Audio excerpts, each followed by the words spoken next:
देखो document verification list आसगला तार जे नुआ चैनल को सब्सक्राइब करें, लाइक करें और शेयर करें जहाँफल आपण मानक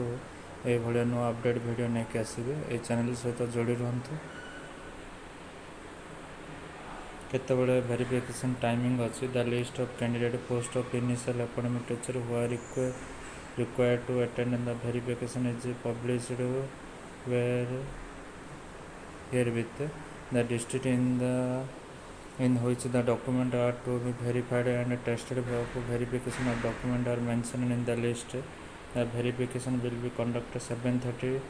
am to 12:30 pm पर्यंत verify होगा. The candidate who are included in the list published hereby informed to attend the district education office or any other venue in the district headquarter माने district do office हम ना से जो venue event जोड़ी रखि थे तो से भेरीफाई हम डॉक्यूमेंट आमर document to be produced by a candidate in signed candidate full signature hard copy of online application form with full signature in the declaration undertaking part original photo copy of photo identity card mention online application form जो online application form कला जोटा आमको कही से ना पड़ो जो proof गोटे देते HSC examination pass certificate of age of proof तापर BA BCom शास्त्री संस्कृत जो 4 ईयर बीड इंटीग्रेटेड बीड यहाँ भी दरकार BSc BTech BA certificate application TGT science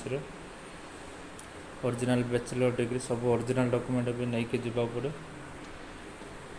bachelor degree pass certificate in case of candidate for Hindi teacher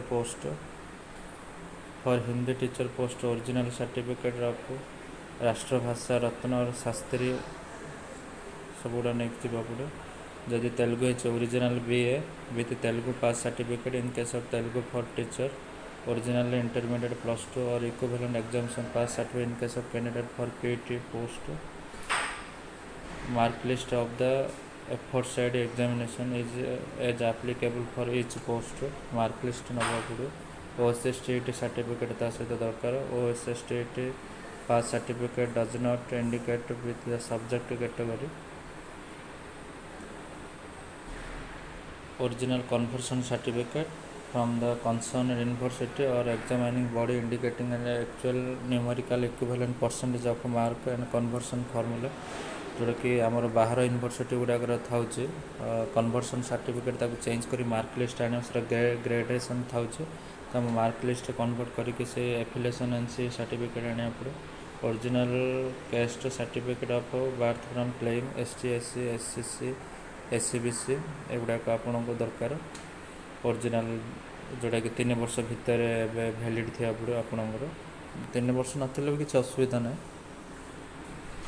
check in case of किए जदि marriage certificate तार spouse certificate दरकार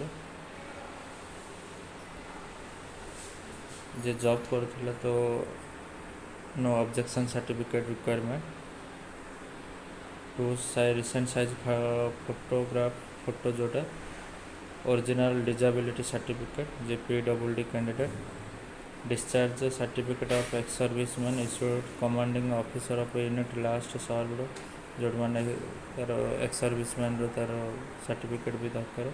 identity card issued by the director sports जोटा sports quota थी तार भी तार identity proof भी ओरिजिनल नहीं जीवा पड़े character certificate as mentioned of para CF the advertisement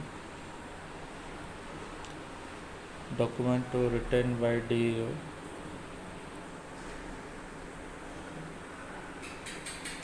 ground of rejection application form केत रिजेक्ट हो applicant The application of the candidate may be rejected of any of the following grounds if the candidate fails to produce ink signed hard copy of online application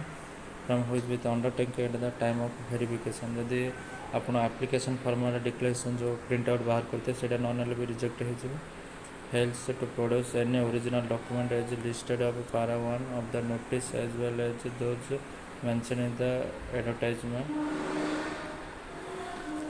Submission of wrong information and false information, suppression of fact or information about eligibility अनुसार जदि आपण fact true fact न जदि देउछन्ते ताले सेतल भी reject हो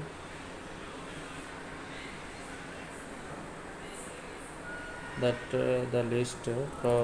published here with is subject to modification of detection and errors. So subsequently, candidate will have to attend the verification venue. The list आसिकी कोड़ा आसी कौन देखिए गुड़ाक नेम लिस्ट अनुसार आप भेरिफिकेशन लिस्ट आसी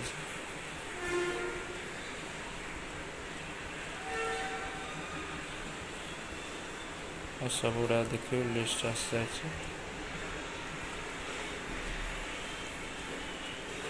देखिए आप थैंक यू।